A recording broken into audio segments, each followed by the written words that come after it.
Our job is to convince younger people they're not victims. Our job is to say to a kid who is confined to a wheelchair, don't worry. You're just going to outwork everybody else. You're going to out-hustle everybody else. And you will see that this thing is not going to hold you back because you have the heart of a tiger. What we're doing now is we're taking able-bodied kids and convincing them they need to use the handicap ramp.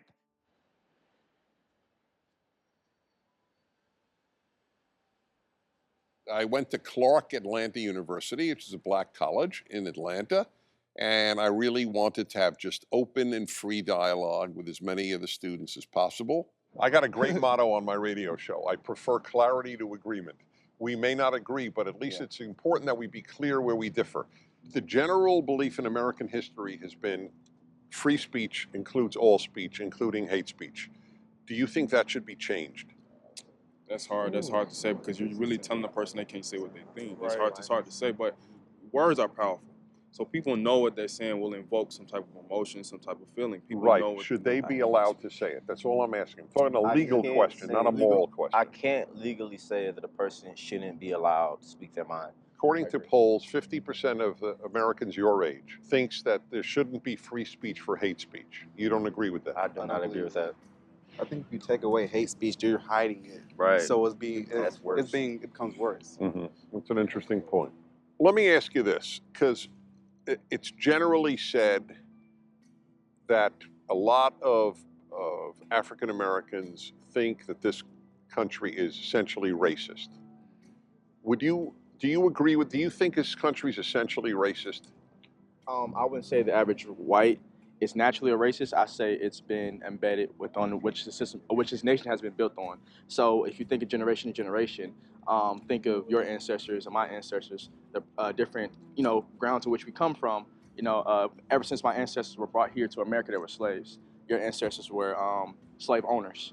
So if fast forward generations, then that privilege, the white privilege, and the oppression that has been, given within my families is still there. So I wouldn't say it's intentional racism, but it's more so systematic racism and racism that has been developed through generations. Okay, just to correct the record, a vast number of whites in America, their ancestors were not slave owners.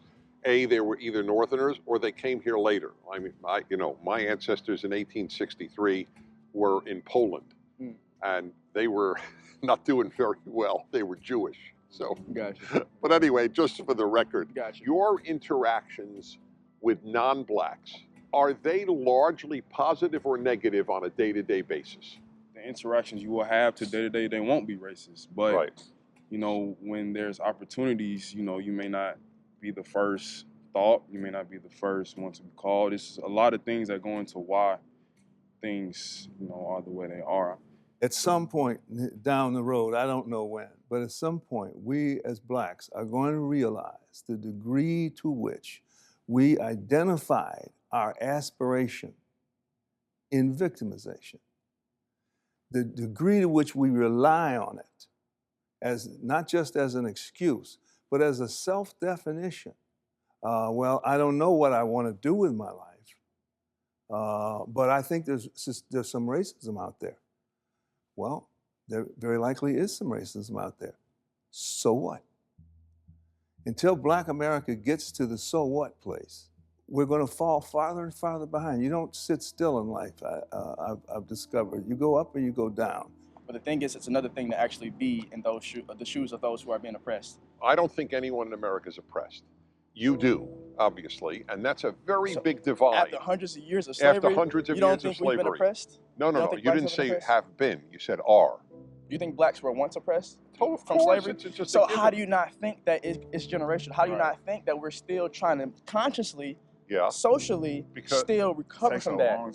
After telling us that we're not humans. So the oppression is not happening from outside.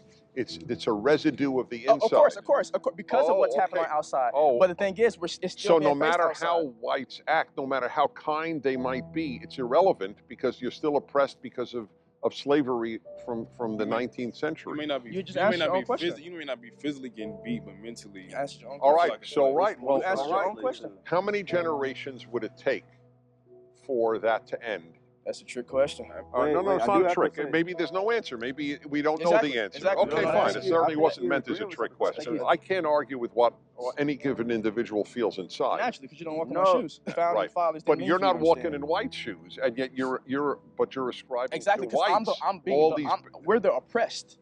But- So I don't well- have to walk in your shoes to tell myself that I've been oppressed by you. In America, you were brutalized. From birth on, you were whipped, lashed.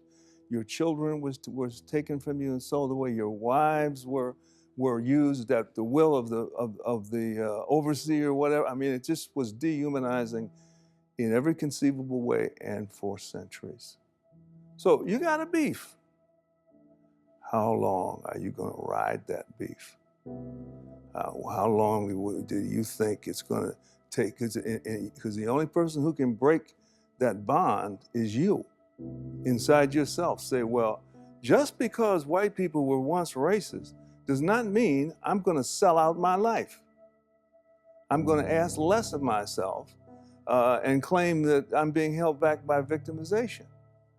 And that's what is so startling to me, the way that you see now of reinventing, as I say, the oppression in your mind, the same oppression that is fading out of the world.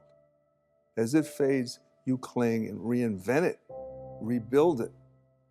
And so you now become the racist overseer of yourself.